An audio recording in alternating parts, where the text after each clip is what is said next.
Bonjour tout le monde, bienvenue à NDS Podcast. Alors ce soir, on est avec Danick et Charles. Comment vous allez les gars? Ouais. Sûr, ça va très bien, man. Parfait, ça. Alors ce soir, comme vous avez pu le deviner, on parle de la NBA. Sanluigi n'a pas pu se connecter ce soir, malheureusement. Des petits problèmes techniques.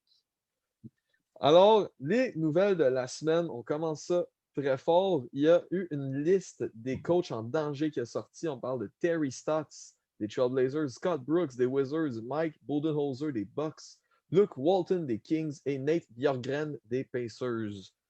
Alors, quel est le coach qui vous étonne le moins dans cette liste? Walton. Charles, ce que tu as dit? Luke Walton. Luke Walton, hein? Luke Walton ne devrait pas être coach. Oh! Oh! Effectivement. C'est pas sa vocation, je pense. Non, mais plus sérieusement, Walton, c'est clairement le pire coach peut-être avec Scott Brooks. Ben, sinon, j'aurais dit Jim Boylan, c'était le pire, mais il n'est plus dans la NBA. Pas une raison. C'est ça. Nate, c'est pas vraiment de sa faute à cause des Pacers. Ben, c'est pas de sa faute. Il est pas aimé dans le locker room, mais tu sais, il fait une bonne job. Tu parles de Bjorkgren. Ouais, parce que Walton, on s'entend, il fait juste fuck all. Walton, il fait rien. On peut pas dire qu'il n'y a pas une team. Genre, il y a des joueurs qui préfèrent de quoi avec. Là. Oui, c'est ça. Bien moins de joueurs. Là, puis... Terry Stotts, ça m'étonne un peu. Parce que son équipe, c'est pas vraiment de sa faute non plus. C'est plus l'équipe souvent qui n'est pas avec tous ses joueurs. Ouais, qui est souvent blessé. Il y a un bon roster aussi. Là. Il n'y a pas. C'est sûr qu'il n'est pas le meilleur coach. Mais je pense pas qu'il mérite autant qu'il me tourne Luke Walton. Puis tu sais que Puis Mike Budenholzer aussi. Ouais, c'est lui que j'ai dit au début, c'est le deuxième qui m'étonne le moins. Parce qu'évidemment, il y a quelque chose qui va pas au box, puis c'est pas le roster, c'est pas les joueurs. Quoique, même Scott Brooks, ça m'étonne. Ça m'étonne plus que Mike. À ce point-là? Ben, il a fait des changements dans le line-up. Le line-up est bien meilleur. Depuis ce temps-là, Russell, triple-double. On va finir ça là parce qu'il y en a beaucoup à dire là-dessus aussi. Mais c'est ça, il a fait une belle job. Les Wizards sont quand même sont pas proches d'être dans les pires équipes comparé à genre les Kings. Non, les Wizards remontent tranquillement. Ils sont en train de remonter, puis honnêtement, c'est une team potentielle de 7e, 6e seed s'ils continuent de même. Ouais. Mais sinon, ils vont aller dans les play-in. C'est ça, ils vont être dans les play-in, puis même encore là, ça serait parfait pour eux. Les Bucks, c'est pas vraiment un gros problème, mais c'est le fait qu'ils ne s'adaptent pas à l'autre équipe. Fait qu'ils perdent plus de games dû à ça. C'est ça. Moi, si je dis, au début, je disais Budenholzer, ça m'étonne pas tant que ça. Luke Walton puis Budenholzer, en tout cas Mike. Les deux, ça m'étonne le moins. Pacers, c'est surtout à cause de ses histoires dans le locker room que son équipe l'aime pas. Fait que, c'est sûr que ça, c'est une grande partie, mais même encore là. S'il n'y a pas de chimie encore là, c'est bien beau être bon sur le terrain, puis être bon statistiquement, puis théoriquement, mais si t'es pas capable d'avoir une chimie dans ton équipe, t'es pas un meilleur coach qu'un autre. Là. C'est ça. C'est sûr. Mais c'est sûr, moi encore là, c'est Terry Stotts qui m'étonne le plus, mais d'un autre côté, ça fait quand même longtemps qu'il est aux Blazers aussi. Là. Je pense qu'un vent de changement, c'est sûr que ça ferait différent pour Damien, CJ et compagnie. Là. Ouais, ça, c'est sûr. Alors, continuons dans nos nouvelles. Plusieurs équipes seraient intéressées à Karl Anthony Towns. Malheureusement, je n'ai pas trouvé une liste de ces équipes-là, mais est-ce qu'on peut penser à des équipes qui pourraient être un bon fit pour Kat? Golden State. Golden State? Ça serait le powerhouse du 3 points. Là. Ah, sac. Effectivement. Mais ont-tu vraiment besoin de ça? Non. Non, mais un big man, oui. Oui. Mais genre... les assets, par exemple, pour trade pour lui. Ça serait énorme, le prix pour 4, non? Parce que ça serait au minimum James Wiseman puis Kevin Looney en partant. Ouais, c'est ça serait énorme. Bon, moi, je pense que, honnêtement, Kat, il a besoin d'aller dans une équipe first qui gagne, parce que Kat, sa mentalité n'est pas très bonne. Non. Fait que 4, il a besoin d'aller dans une équipe qui gagne. L'équipe n'est pas très bonne. On a parlé il y a un bout, là, mais je veux dire, le fixe avec les Timberwolves, ça aide à rien. C'est sûr. C'est sûr. Ça, puis, tu sais, il y a pas.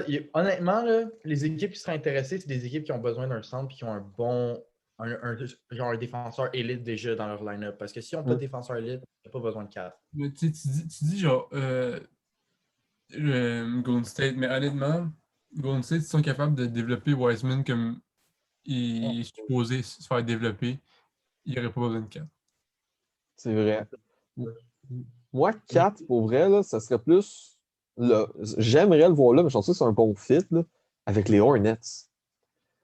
Ouais. Il y aurait plus de touch. Ça serait. Lui, avec Lamelo, ça serait un excellent combo. Là. Très bon, hein. Avec Mais Scary Terry. La défense serait pas bonne, en tout cas, elle serait pire même.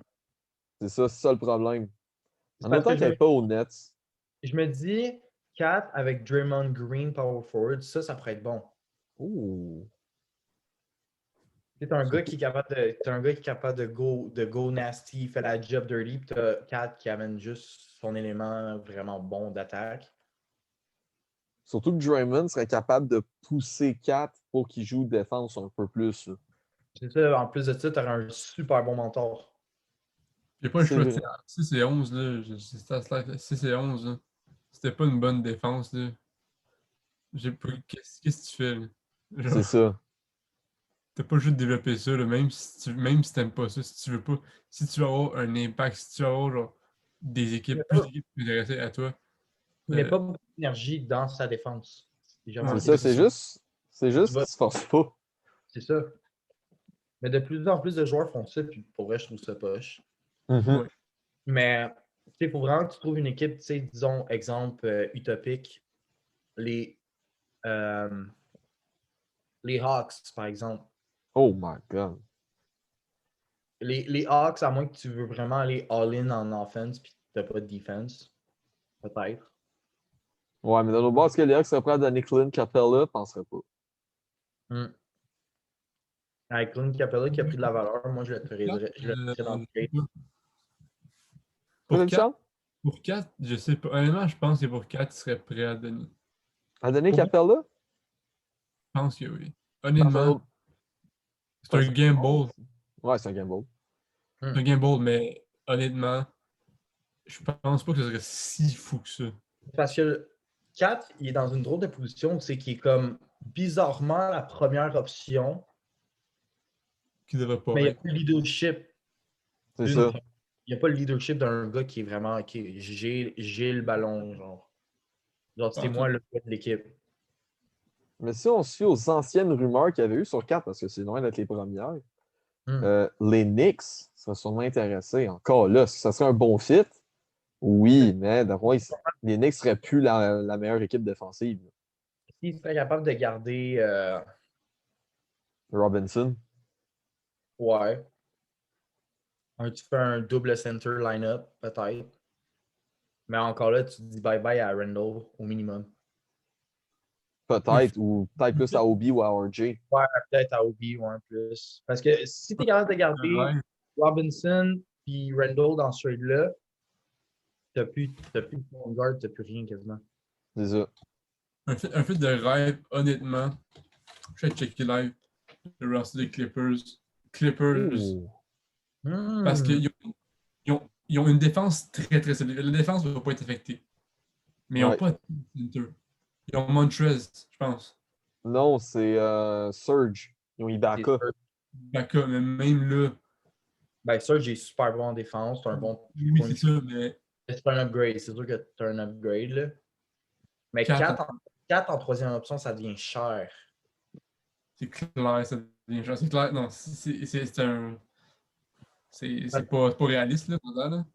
Mais. Parce que 4, il y a encore la valeur d'un gars qui comme première, deuxième option de luxe. Ouais. Mais dans notre base, ça devient un ajout solide pour compétitionner contre les Nets. Parce les Nets ou les Lakers. Parce que les Clippers, ils ont une défense, c'est un mur de briques. C'est un fait. Mais l'attaque, il a besoin d'un petit peu d'amour. Un petit peu, parce que c'est déjà assez fort, mais genre, s'ils veulent compétitionner et avoir une chance de gagner une championship cette année. Une équipe qui fait compétitionner avec les Nets, ils sont capables de l'acquérir et de garder leur superstar. Et en plus de ça, ils sont en quête d'une troisième superstar, les Jazz. Le Jazz? Tu as Rudy Gobert qui n'est pas très bon en offense, mais excellent en défense. Puis tu aurais 4 en power forward qui serait excellent en offense, mais pas très bon en défense. Ouh. Mais j'aime mieux le fit aux Clippers. Parce qu'il ne faut pas oublier qu'il y aurait Kawhi, Paul George. Il ne faut pas oublier Rajon Rondo aussi qui ferait beaucoup de passes. Ouais. Il y aurait beaucoup de touch. Mais c'est à suivre. 4, c'est à suivre. Alors, continuons. Tantôt, on a parlé des Knicks. Ils seraient intéressés à donner Damian Lillard. Non, aller chercher Damian Lillard, pas le donner. Mais ils sont prêts à sacrifier 3 à 4 choix de premier tour si ça leur permet de garder R.J. Barrett et Obi Toppin. Je veux juste dire ça direct, dès le début. Il n'y a quasiment aucune chance que ça arrive. Damian Lillard est trop loyal. Il est trop loyal aux Blazers. Ouais. Ça arrivera juste pas. Ça arrivera pas. Juste savoir, il est trop loyal pour ça. Deuxièmement, les Knicks vont perdre leur temps parce que d'abord, il faut que tu donnes faut que tu donnes ton meilleur joueur ou tes 2 meilleurs joueurs pour avoir des minutes. En partant. Fait que Randall. Fait que tu aurais Randall puis 3 à 4 choix de premier round. Et plus, là, c'est quand même Damian Lillard. Au minimum. C'est ça, au minimum. C'est une perte pour les Knicks parce qu'ils n'ont rien à offrir. À part Randall, mais ils n'ont rien à offrir. C'est une grosse perte parce que Randall, c'est quasiment le gars qui a amené l'équipe au niveau qu'ils ont aujourd'hui. Ouais. C'est ça. Fait que pour moi, c'est juste impossible. Dans tous les sens du trade, c'est juste impossible. Dans le fond, même si on dit ça, mettons que ça arrive, là, Dame, okay, il est meilleur que Randall. Ça, c'est sûr. Mais est-ce que ça vaut la peine de donner 3 à 4 choix de premier round plus Randall? Tandis que là, tu as la chance de te construire de gars intéressants. Puis à la place de faire ça, tu vas chercher une superstar que tu espères qu'il va carry tout le reste de ta team. Dans les agents libres, mettons, parce que tu as la place. Ouais. Si tu vas chercher Dame, si tu trades pour Dame, puis tu trouves un bon power forward ou un bon center pour remplacer Randall, go for it. Ou à moins que tu es capable de pas pay and trade, mais trade and pay. Genre, Un sign and trade. Là. Genre, tu trouves le moyen de trouver un accord avec Randall qui s'en va, disons, en free agency. Si tu le payes là, tu le regain, mais même encore là, c'est un mouvement ultra tough à faire, premièrement, puis ultra bitch. Portland, first of all, vont pas accepter ça si ça arrive. Puis en plus de ça, tu trades pour un des meilleurs joueurs de la ligue pour ce qui est plus ou moins proche du top 10. Dedans. Il est dedans. Oh, il est dedans. Randall? Ok, sur le Randall. Randall. Ok, on pensait que tu parlais de Lillard. Là, non, Lillard, il est quasiment top 5 dans la ligue là, en ce moment, aujourd'hui. Ouais, Randall, cette année, top 15. Top 15. 15, ouais. Cette année. Ouais. Premièrement, tu perds ton temps à essayer d'aller chercher Damian Lillard. Puis Portland, en ce moment, sont en ce moment même en train d'essayer de contend pour un championship. Puis les Knicks vont fait l'opposé de rebuild. Ouais, ça marcherait pas. Ouais, c'est pas un move qui va avec ce que la team a l'air en ce moment. C'est pas intéressant pour les deux équipes. C'est pas un move réaliste. C'est ça. Pour les deux équipes, ça ne l'est pas. Ouais. Alors maintenant, Colin Sexton, ses coéquipiers sont frustrés par sa domination du ballon. Avec raison. Jouer. Ouais, mais c'est ça. D'un autre côté, c'est bien beau de dominer le ballon, il faut que ça se passe aussi, mais si c'est juste Sexton qui produit, ben c'est juste lui qui doit avoir le ballon. S'il y aurait en moyenne 11 assists par game, je dirais rien. Mais là, c'est parce qu'il y en a même pas proche de 5, je pense, s'il est à 3-4. Mais... Puis il y a le ballon souvent. Puis même en ayant le ballon souvent, il est pas super. C'est un super bon joueur. C'est une upcoming star peut-être. Mais il produit pas encore comme Damian Lillard, que lui, s'il dominerait, on ne chialerait pas nécessairement, tu comprends? Non, c'est sûr, mais oui, c'est à lui. Mais, Je suis complètement d'accord qu'il faut qu'il distribue plus, là. tu sais, C'est quand sûr. t'es rendu que tes propres joueurs se frustrent en milieu de la game après toi parce que tu donnes pas le ballon, Kevin Love. il faut qu'il y ait un changement vite. C'est Mais ça. c'est quelque chose de pas donner le ballon, mais c'est parce que t'es dans la NBA. Là. T'es plus sur un court en troisième année. Là. Hmm. Non, c'est ça. Si tu n'as pas donné le ballon, c'est pas parce que le gars, il veut jouer tout seul et il veut jouer ses stats. C'est parce qu'à un moment donné, lui, il ne trosse pas nécessairement sa team. C'est ça. C'est un bon point. C'est juste de. Tu sais, je me dis, Russell, on parlait un moment donné en 2016-2017 dans ce coin-là, Son année qu'il MVP, dans le fond. dominait le ballon. Mais quand il dominait le ballon, il y avait 11 assists, 10 rebonds, 30 points, 20 points, peu importe. Tu comprends? Il C'est ça. rapportait quelque chose à l'équipe. Sexton, il fait juste. Sexton, c'est pas un big playmaker, là, c'est un scoreur. Hmm. Ça, S'il Fait que, mangeait le ballon, puis qu'il y aurait 11 assists, puis 15, genre au moins 6-7 rebonds, qu'il y aurait 30 points par game, fine. Il domine le ballon, il est bon, il fait quoi de bien, mais c'est pas le cas. non. mais tu sais, je dis, t'as quand même une coupe. C'est vrai que t'as quand même une coupe de joueurs intéressants. T'as Andrew Drummond, t'as Jared Allen, t'as Kevin Love. Drummond, il est plus là. Un est plus long. Fait que C'est Jared Allen. Ah, c'est vrai, ça. Kevin Love, t'as Jared Allen, Darius Garland. Harris Garland, puis je pense que c'est Larry Nance. Ouais. Fait que tu sais, t'as un line-up qui est quand même talentueux. Des gars qui seraient startés dans pas mal toutes les équipes. Ouais. Ben, Domine le ballon comme ça. Ouais. C'est compliqué un peu à expliquer, là. Ouais. mais tu regardes le gap, là. Puis le seul qui se rapproche de ce que Sexton fait, c'est Garland. Puis t'as 17 points par game. Puis Sexton, t'as 24 points. 24 points pour un gars qui domine le ballon autant comme ça.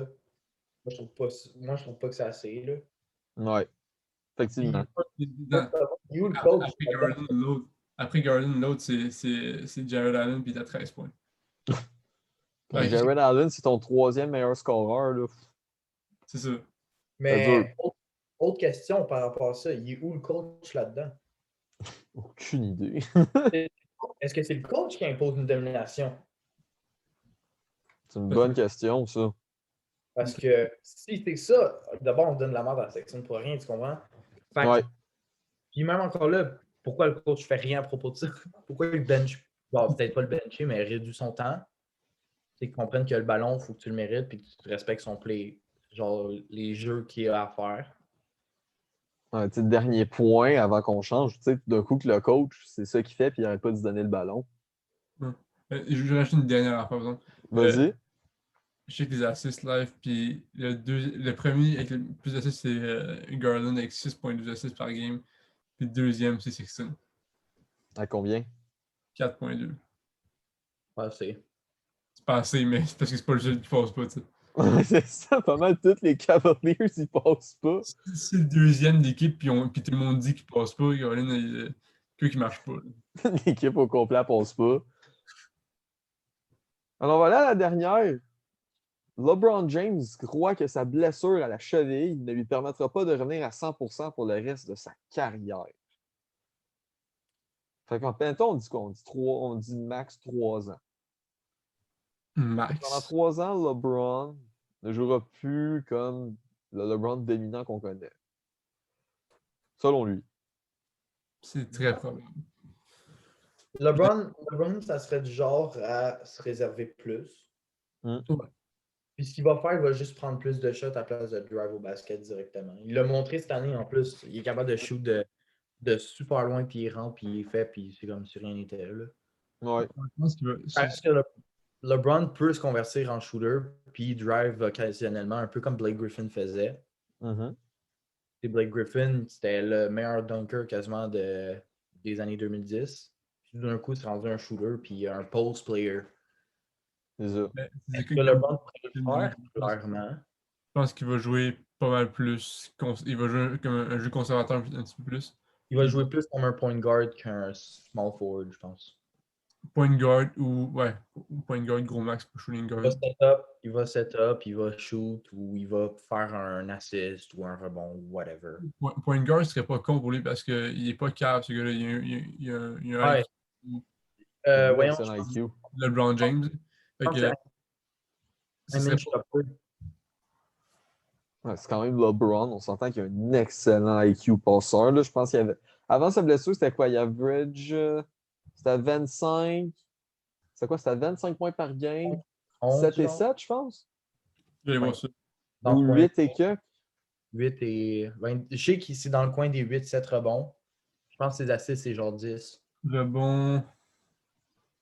Là, ça a baissé un peu. Là, à sa seule game qu'il a faite en revenant de sa blessure, avant de se la reblesser, il a fait une game de 16 points, je pense. 7,9 rebonds. 25 points. Combien d'assists? 7,8. 7,8. Puis, c'est pas de quoi qu'il focus nécessairement, tu sais. On s'entend que. Mais s'il n'y a pas le choix de faire ça, c'est parce que là, il joue un style de jeu. Ouais. S'il S'il n'a pas le choix, il va le faire super bien. Une histoire de. Je pense que c'est Fox News. Iman Shumpert, qui a joué avec LeBron, parlait de comment il faisait son playmaking sans le ballon sur le terrain. Ouais, fait que toi, Cut, tu sais, il est vraiment vocal. Ben, c'est Quand un il- joueur coach. Quand il dit quoi, tu le vois arriver, puis ça arrive comme il le dit. C'est fluide au même point qu'il l'a dit, puis ça marche super bien. LeBron n'a même pas besoin d'avoir le ballon pour être un des meilleurs joueurs de son équipe. Effectivement. Effectivement, c'est un joueur que j'aimerais ça voir coach, par contre, LeBron. Ah, je pense que c'est presque garanti. C'est clair. Avec l'attitude qu'il est sur le terrain, il ne pourra pas s'empêcher d'être coach. Il va coacher son gars. C'est clair. Oh!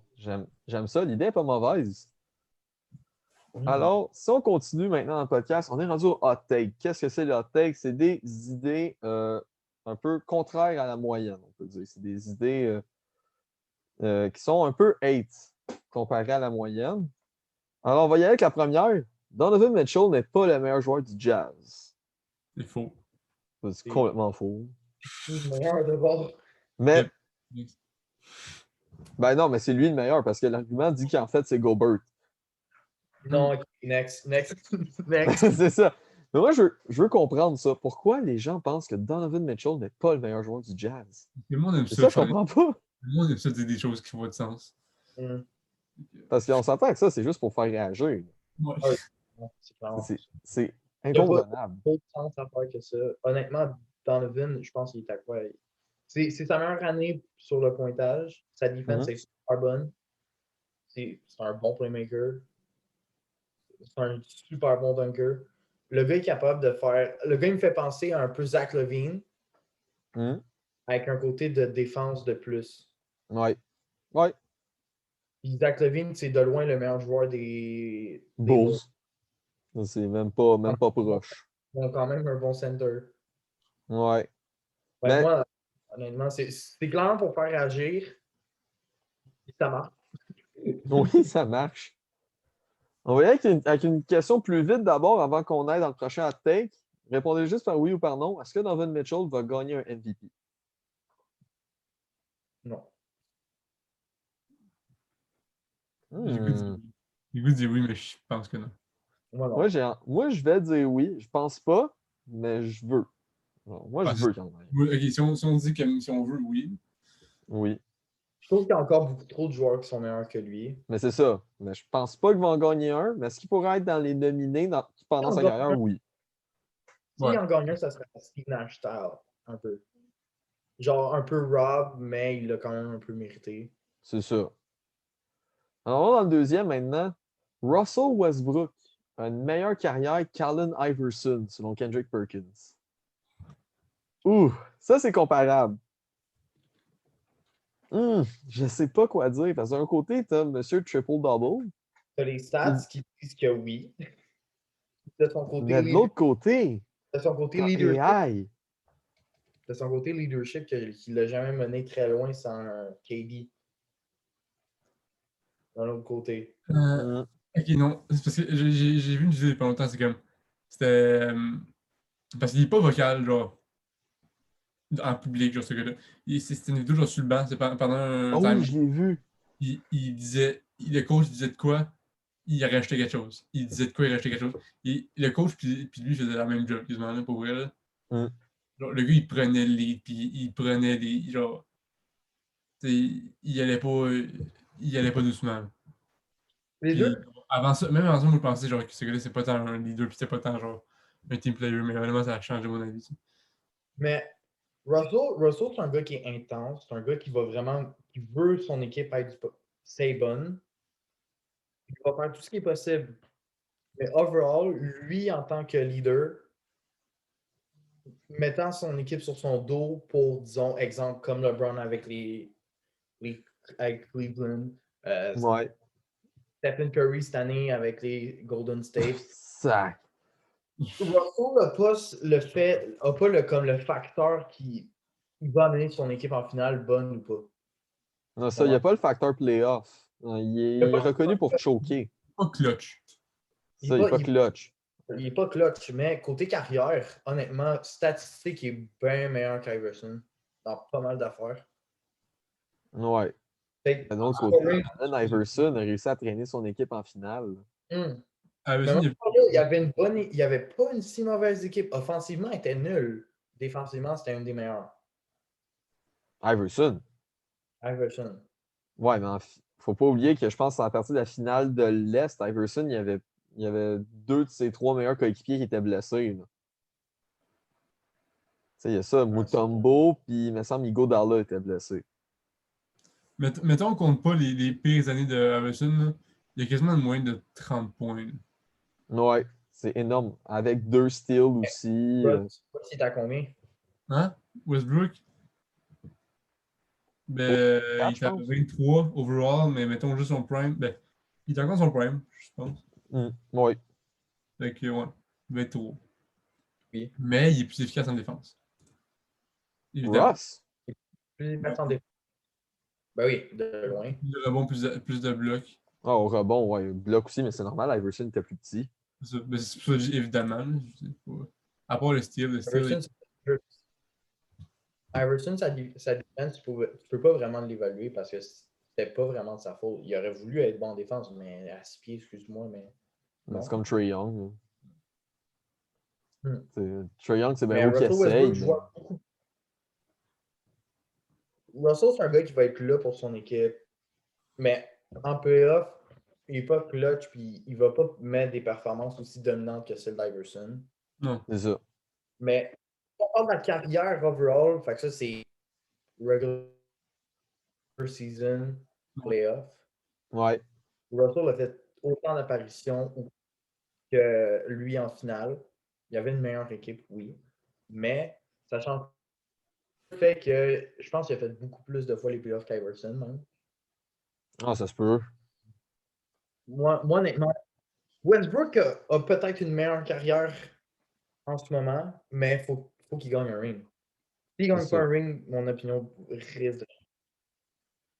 S'il est Moi, capable de mettre les Wizards en playoff cette année, s'il est capable de gagner son first round ou ses play-in et le first round, oui. moi, je vais y Ça va aller dépendre vite, vite parce qu'on a d'autres choses. Moi, le côté playoff m'emmène du côté d'Iverson. Mais sinon, en termes de saison régulière, c'est Westbrook. Mais en général, le côté vraiment des playoffs, le fait que clutch et tout, c'est Iverson qui l'emporte pour moi. Moi, je pense pas. Parce que c'est sûr que j'aime beaucoup Westbrook en tant que joueur. Puis j'aime beaucoup Iverson aussi, mais je trouve que Westbrook, c'est pas que les playoffs sont importants, c'est hyper important, évidemment. Mais je trouve que si t'es solide dans la saison, c'est ultra solide dans la saison, puis t'amènes ton équipe en playoff, tu es capable de faire la job, je trouve que ça a plus un impact que juste être clutch en playoff. Mais c'est débattable, pour vrai. Je suis pas Oh, comme. c'est débattable. C'est C'est sûr qu'on pourrait s'élargir plus là-dessus. Fait que moi, je vais avec Iverson. Vous deux, vous y allez avec? Russ. ouais. Avec Ross les deux. OK, good. Fait qu'on va aller au prochain. Est-ce que Klay Thompson ne résoudra pas tous les problèmes des Warriors à son retour? Très vrai. C'est vrai. Klay, c'est un excellent joueur. Il n'y a aucune question par rapport à ça. Mais j'ai toujours trouvé un petit peu overrated. un petit affaire. Un petit peu overrated. Pas qu'il. Pourquoi? Non, mais genre pas top 20, là, Je pense. mais top 7. Je dirais pas top 5. Ah, Clay? non, ça c'est sûr. Ouais. Ah ouais, non, Sûr, il Clay Thompson, il Ah, c'est tout, Ouais, top je 20. vois tout le temps qu'il est ranké genre 4e, 5e, 3e. Pour moi, il est 7e, 8e. Ah, d'un shooting guard, peut-être. Peut-être d'un shooting guard, c'est un des meilleurs, mais overall dans la ligue, Pour genre, top 20. Ah, top 20, c'est un peu bas pour Clay Thompson. Moi, je le mettrais Ouais, top peut-être 15. top 15, top pas top 15. 20, c'est sûr que non. Mais Mais, Clay non. risque de devenir un problème pour les Warriors. Moi, je pense plus ça. Ah ouais? Clay va revenir d'une blessure qui a pris 2 ans à se rétablir. Fait que, first of all, il va être un peu rouillé. Ouais, c'est normal. C'est sûr qu'un shooter, c'est capable de shoot, mais sa défense risque d'être affectée, moi, je pense. Puis c'est plate parce que Clay a une excellente défense. Clay. Puis en plus de ça, je pense pas qu'il va être aussi consistant que ce qu'il était à cause qu'il est rouillé. Il y a quoi? Il est dans 30 ans. Fait que, il commence à sortir de son prime un peu, peut-être. Dépend de ce qui va arriver. Puis en plus de ça, t'as plus Prime Draymond Green, t'as plus Kevin Durant, t'as plus Non, non, t'as Kelly Oubre, t'as Andrew Iguodala, Wiggins. t'as plus les joueurs que t'avais. Ton équipe en ce moment, t'as 2 super bons joueurs, semblables un peu aux Blazers les dernières années. Je pense que ça va être ça la situation. Une équipe qui va faire les playoffs 5, 6, 7, 7e seed. 2 super bons joueurs, mais Il manque un talent autour pour les aider à aller plus loin. un centre, encore Je une me fois. dis, peut-être pas qu'il va résoudre tous les problèmes des Warriors. Une Mais partie, ouais. Ça va résoudre le fait que Steph Curry ne sera pas double team toute la game. Ça- ça va résoudre le fait qu'ils vont se rendre des playoffs. Ouais. D'après moi, Clay va résoudre une bonne partie du problème, mais pas tout au complet. Non, c'est clairement. Parce que comme Danick a dit, ça va lui prendre du temps pour. Il Mhm. pourrait les régler au complet, mais pas au début. Après, au milieu de la saison, moi, je m'attends à ce que Klay Thompson soit back à son maximum. Ouais. Fait que, tu sais, en tant que moitié de ta saison, tu as quand même 41 games de jouer, là, proche. Ouais. Fait que c'est à voir. J'ai hâte de voir le retour de Clay, par contre. J'ai vraiment hâte. Je m'ennuie des Splash Bros. Oui. Alors maintenant, le gros clou de la soirée, on va faire un débat sur le trophée MVP. Alors, déjà là, qu'est-ce que le MVP à la base? C'est-à-dire Most Valuable Player, ce qui veut dire en français le joueur le plus utile. Il existe depuis la saison 1955-56. Le joueur en ayant le gagné le plus de fois est Kareem Abdul-Jabbar avec 6 fois. Alors, la définition de ce trophée-là, sur papier, remis au meilleur joueur de la saison régulière, voté depuis 1980-81 par les journalistes et analystes américains et canadiens à cause des Raptors. Fait surprenant, chaque joueur ayant gagné le MVP a fait son entrée au Hall of Fame. Fait surprenant. Alors, avant de se lancer dans le débat, on va faire juste une petite liste des 10 derniers MVP à l'avoir gagné. On parle de LeBron. On parle des joueurs comme LeBron, D. Rose, Kevin Durant, Steph Curry, Russ, qu'on a dit tantôt, James Harden et Giannis. Pour moi, tous ces joueurs-là font le Hall of Fame, à part peut-être un. Yeah. Est-ce que D. Rose serait le premier à ne pas le faire? Peut-être. Malheureusement, C'est flou. C'est flou. c'est flou. C'est très, très flou. Mais honnêtement, tu regardes ces joueurs-là, puis c'est tous des joueurs qui, encore aujourd'hui, c'est dans les meilleurs de la ligue. Ah, ben oui. Ouais. Giannis, peut-être un peu moins, mais il est encore jeune. Ouais, c'est. Mais tu sais, tu Giannis, regardes. cette année, peut-être pas le meilleur, mais proche. Non. Il n'y a pas des pires, tant pires stats que l'année passée. Tu sais, pour moi, il y a 2 saisons. Pour moi, il y a 3 saisons MVP dans les 10 dernières qui retiennent vraiment l'attention. C'est celle-là de D-Rose, Curry en 2016 qui est unanime, puis Ross en 2017. Pour moi, ça, c'est les 3 meilleures saisons MVP qu'il y a eu dans les 10 dernières années. Russ. Peut-être LeBron en Lequel? Quel en MVP de LeBron? Lequel des trois? En 2010, honnêtement, c'était vraiment. Tu regardes, c'est de la domination offense et défensive. Il était avec les Cavaliers encore en 2010, right? Avec les Cavaliers. C'est ça. 2012-2013, c'était avec le Heat. Ça, je peux te le dire. Ça, c'est sûr. Non, c'est ça. Elle avance, je pense. C'est en 2011 qu'il est parti avec le. Ah ouais, ça fait du Parce sens. qu'il parlait de le réunir avec Derrick Rose. Ah ouais, effectivement. Ça Mais, parlait même qu'il se ramène aux Bulls avant d'aller au Heat. Ah. mais non, c'est ça.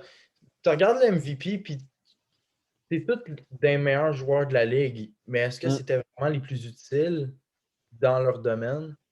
Parce que tous ces joueurs-là étaient comme dans la meilleure équipe de la ligue. C'est ça. Danick a mis le point directement sur la prochaine question. Quelle est pour vous la signification du MVP? Tu as mis exactement le point dessus en disant est-ce que c'est vraiment le joueur le plus utile qui l'a gagné? Fait que c'est ça le débat. Que pensez-vous du trophée MVP en tant que tel? Est-ce que c'est remis aux bonnes personnes? Ben, c'est parce que c'est. Presque jamais. Je pense que la définition n'est pas exactement ce que c'est, mais ça, je veux dire, c'est difficile parce que tu peux pas dire que, mettons, un joueur dans le meilleur team de la ligue avec 30 points en average est directement meilleur qu'un joueur en pire équipe de la ligue avec 25 points d'average. Tu peux pas dire ça. Je veux dire, sur moi, le avec 25 points, il est meilleur. Si de la pire équipe, là, Puis tu réussis à faire autant de points, ouais, c'est sûr. Tu sais, pour moi, le meilleur exemple, c'est en ce moment même, quand on dit NBA devrait gagner ou Jokic. Puis d'un autre bord, tu as Steph Curry qui est le joueur le plus utile de la NBA. Là. Et Chris C'est un des Paul. joueurs les plus utiles en ce moment. Puis il n'est même pas dans le top 5 MVP, rien. Oui, il me semble que oui.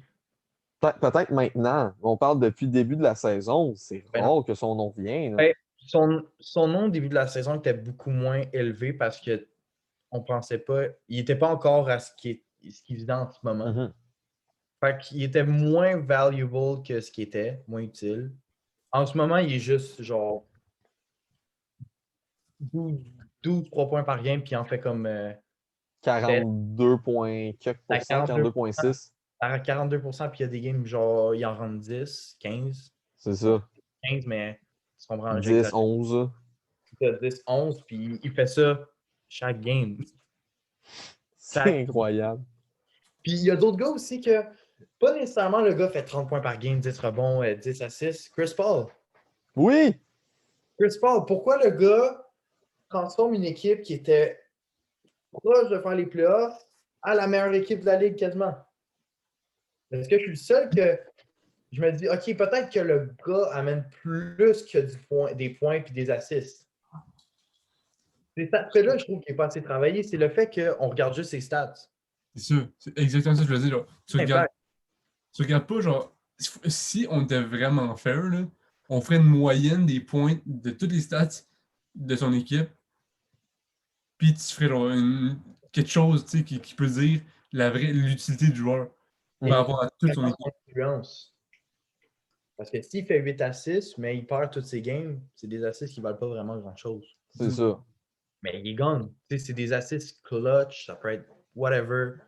Il est clutch quand il a besoin. C'est un peu comme il a 37 ans, 36 ans, puis c'est encore le leader, même avec une équipe qui est jeune. C'est ça. Est-ce que c'est juste moi ou le gars n'a pas nécessairement les crédits qu'il devrait avoir? Non, il est loin d'avoir sa reconnaissance qu'il devrait avoir. Là. Si on voulait vraiment, si on voulait vraiment avoir la certitude que ce joueur-là, c'est le plus utile de la ligue, puis dans n'importe quel team, il va faire une différence majeure, il faudrait vraiment savoir tout ce qui se passe à propos de ce gars-là dans l'équipe. Ouais. C'est pas tant réaliste, mais c'est ça qu'il faudrait. Il faudrait savoir ce qui se passe dans le vestiaire, il faudrait savoir ce qui se passe sur le banc, il faudrait savoir tout ce qui se passe dans les pratiques. Moi, je trouve que le vote ne devrait pas seulement être par des journalistes. Non. Et des analystes, ça devrait être fait par des coachs, des refs. Ouais. Des joueurs. Des joueurs Des aussi. joueurs, oui, mais je ne prendrais pas Ça dépend. Je prendrais plus des joueurs retraités. Oh, ouais, c'est une. Ben. Parce que là, tu perds le point un peu de savoir ce qui se passe dans l'équipe. Non, Rudy Gobert, disons, se fait choisir pour voter MVP. C'est qui le meilleur joueur de la ligue? Puis Donovan, il a une chance de le gagner. Est-ce qu'il va le faire parce qu'il va aider son ami ou il va le faire parce qu'il est juste, tu comprends? Ouais, mais rendu là, c'est pas tous les joueurs qui le font, mais mettons l'association des joueurs de la NBA qui le fait. Ouais, Le vote. ouais, ça serait comme un vote qui en compterait pour comme 30. C'est Ça serait ça, comme avec tout le les monde journalistes et tout tout. le monde qui se met un consensus sur, disons, quel joueur qui devrait gagner. Ça, ouais. C'est sur un Ouais. consensus sur le top 5, puis après les journalistes et les joueurs votent. Ok, Ouais. Mais honnêtement, si la Ligue remettrait vraiment le trophée au joueur le plus utile, il n'y aurait pas le trophée, il y aurait pas juste un trophée. On ajouterait un trophée qui serait Best Player in the League et Most Valuable Player. On en mettrait deux. Ouais. Ouais. Parce que Parce que valuable, c'est pas juste des stats. Puis là, c'est juste des stats. avoir une équipe gagnante, c'est facile quand ton équipe Elle est bien entourée. est bien entourée. Excuse-moi, Joel Embiid, il y a un des meilleurs supporting cast cette année. Ouais.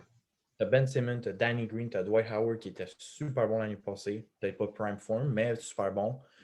T'as Tobias Harris qu'on est porté à oublier, mais il fait Qui quasiment joue 20 une excellente saison. points par game. Puis, un meilleur all-time, il y a plus de points scorés que Kawhi Leonard. Fait que tu rends ça en compte. Mhm. Le gars, on dit qu'il est sur un autre niveau, quoique c'est vrai. C'est Oui. une des meilleures performances par un centre depuis longtemps. Mais, as-tu vu son équipe? C'est Tu peux ça. pas, tu peux pas juste arriver et faire ouais, on va le double team parce que lui, il est super bon. Parce que là, tu as Ben Simmons, tu as Tobias Harris, tu as Danny Green qui va être wide open. Un moment On donné, est loin d'un MVP comme Russell Westbrook en 2017. Russell Westbrook, c'est grâce à lui que son équipe était là. Oui. Si Russell n'était pas là. C'est Ça, ça. il n'y avait pas de Thunder.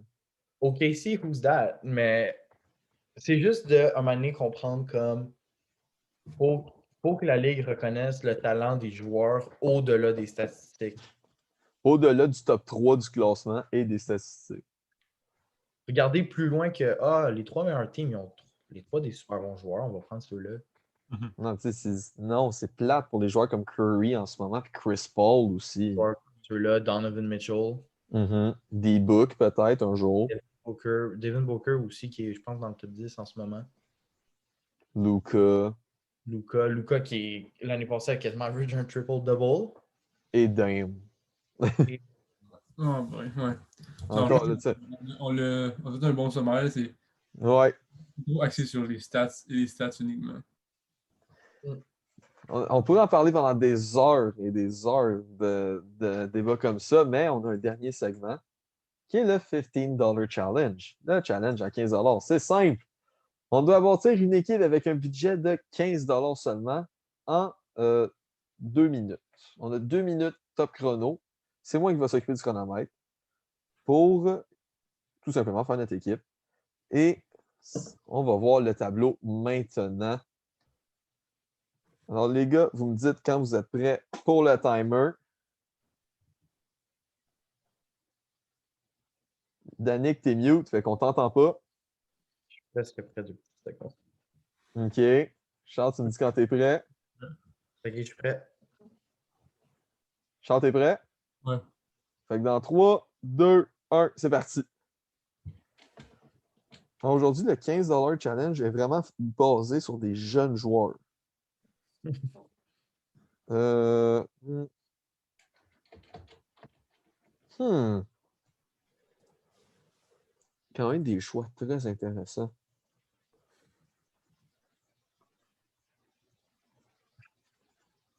Je veux juste faire un petit shout-out à Brandon Ingram qui a l'air très high sur sa photo. Boys baked.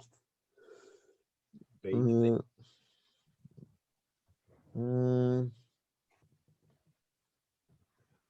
Attends, faut que je calcule. Des fois, le budget, il fait chier.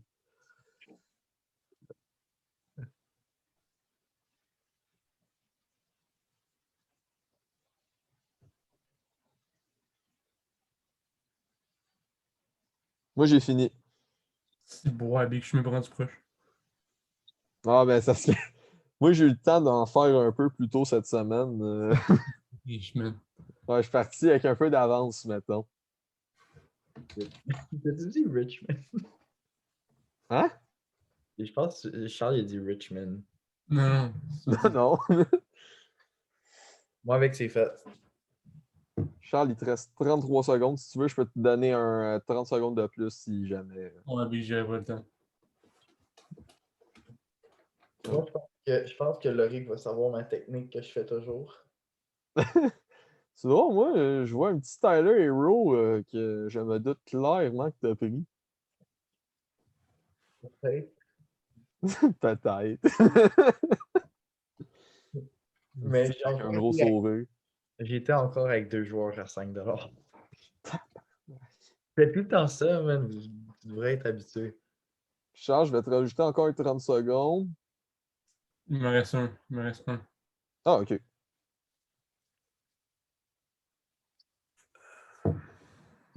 J'ai j'ai tellement pas eu le temps de regarder Tyler Hero, puis ça me frustre, man, parce que.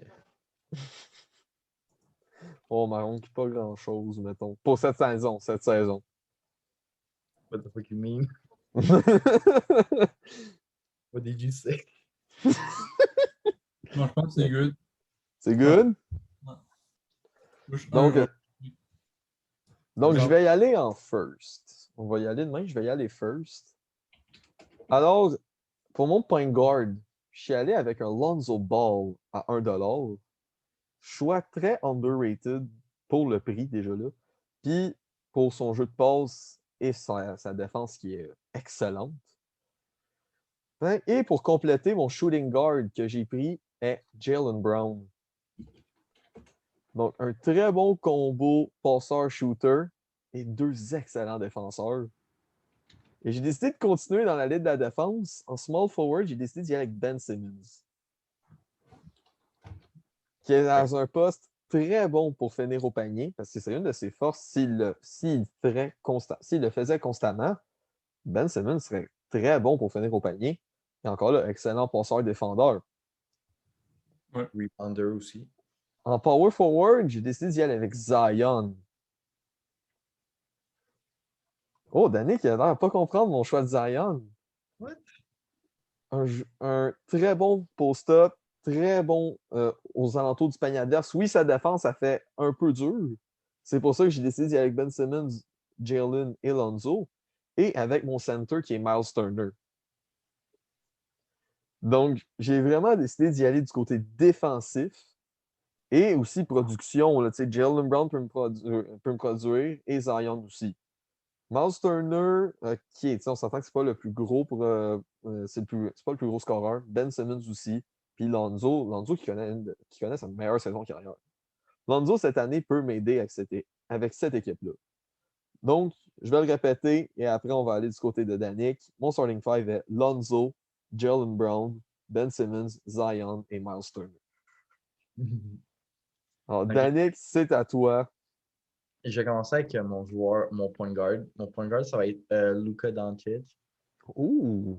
Super bon joueur all around, à part sa défense. Qui va expliquer mon deuxième choix au shooting guard avec Donovan Mitchell. OK! Je m'attendais pas à ça de toi. Après ça, Ouh! j'ai décidé d'aller small ball avec mon small forward avec 1$ avec Edwards. Oh, choix surprenant. On y va avec le jeune Anthony Edwards Edwards. est en train d'average quasiment 25 points par game. Pas une des pires défenses, mais Donovan Mitchell qui est capable de prendre le meilleur joueur qui est, disons, un point guard, un shooting guard ou un small forward. Mhm. Avec mon power forward, j'étais avec Bam Adebayo. Ouh! Super bon playmaker. Fait que là, je suis à 3, quand même très bon playmaker. J'ai Ouais. Edwards qui est mon scoring machine avec Donovan puis Luka. Bam qui est un super bon rebounder aussi. Puis à finir avec mon 1$ au centre, Miles Turner. Oh, OK. Les deux est allés pour Miles Turner. J'aime Fait que, ça. Étonnamment, Danick n'a pas pris Tyler Hero. Je Et sais, shooting guard, j'étais sûr. j'étais sûr que tu n'avais pas pris Tyler Hero. j'ai hésité à me prendre 6 joueurs puis à descendre genre mon shooting guard pour Brown, puis juste me prendre un 6e dude, puis c'était Tyler. Six men. Fait que maintenant, on va y aller avec le starting five de Charles. C'est parti. Bon, ben, moi, j'étais allé avec Tyler Hero comme mon premier, comme mon shooting guard. Oh, ok. Il était pas cher, puis il est fort. Je donne plus d'explications. J'étais avec Luka pour mon small forward. Euh, Encore là, je pense pas qu'il y a une bien explication là. Puis je trouve aussi que le jeu de Tyler Hero pourrait bien matcher avec le jeu de Luka, qui n'est pas nécessairement un gars qui va shooter tant que ça. Fait que ça fait un Mhm. bon équilibre des gens partant. Euh, j'ai pris. Ah oui. J'ai pris Demonte Sabonis Oh, excellent choix, ça. comme center. Oh, un Euh, center. ouais. Ben, il joue Yeah. center. Ouais, center, ça, je power forward. Ouais. Puis, ouais. Je prends Sabonis parce que c'est un on l'a vu. Il est capable de shotter. Il est capable de faire le bas center, de bien jouer dans le paint. Ça jouerait bien avec Luka, je pense. Ouais. Après, j'étais allé un petit peu plus risky avec De'Aaron Fox comme point guard. Excellent choix. C'est un peu risky parce que c'est vraiment pas le même type de jeu, j'ai l'impression, que je cherche. Mais, mais je l'aime plus comme joueur, fait que je l'ai mis. Euh, Puis mon dernier, mon power forward, je suis avec Bam Adebayo. Ouh, excellent. Non. Fait que je vous un recap, c'est Tyler Hero, Luka, Sabonis, De'Aaron Fox, puis Bam. On est vraiment sur une équipe offensive.